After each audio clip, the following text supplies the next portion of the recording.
You just spent 2 hours pulling comps, making adjustments, and running numbers on a deal. You land on an ARV of $220,000. You submit your offer. 3 months later, the house sells for $198,000.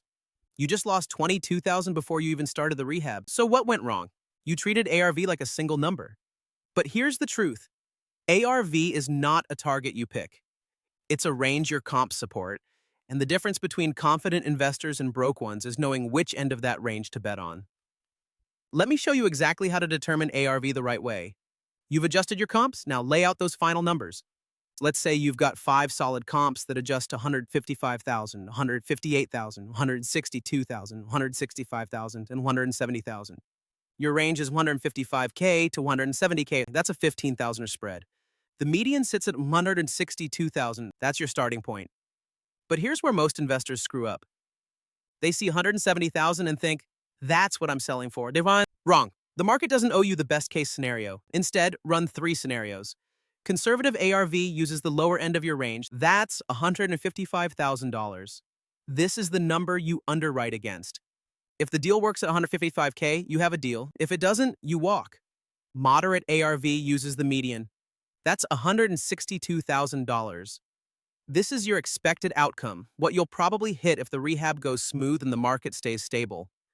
Aggressive ARV uses the upper range, and that's $170,000. This is what happens if everything breaks your way. Perfect buyer, hot market, bidding war. It's possible, but you don't build your offer around possible. Here's the rule. Never underwrite against the aggressive number. I've watched investors calculate their maximum allowable offer using the highest comp in the stack. Then they're shocked when they can't sell for that price 6 months later. The ones who survive in this business? They build their offers around conservative ARV and treat anything above that as bonus. Let me give you a real example. I looked at a 3-bed ranch in Tucson. Comps ranged from $287,000 to $310,000. Conservative was $287K. I ran my numbers at that ARV, came up with a max offer of $215,000, and bought it for $210,000. House sold 9 months later for $301,000. That extra $14,000 above my conservative estimate? Pure upside. But if it had only hit $287K, I still would have made money. That's the point. Flip Mantis calculates all 3 scenarios automatically. You plug in your adjusted comps, and the tool shows you conservative, moderate, and aggressive ARV, with the corresponding max offer for each.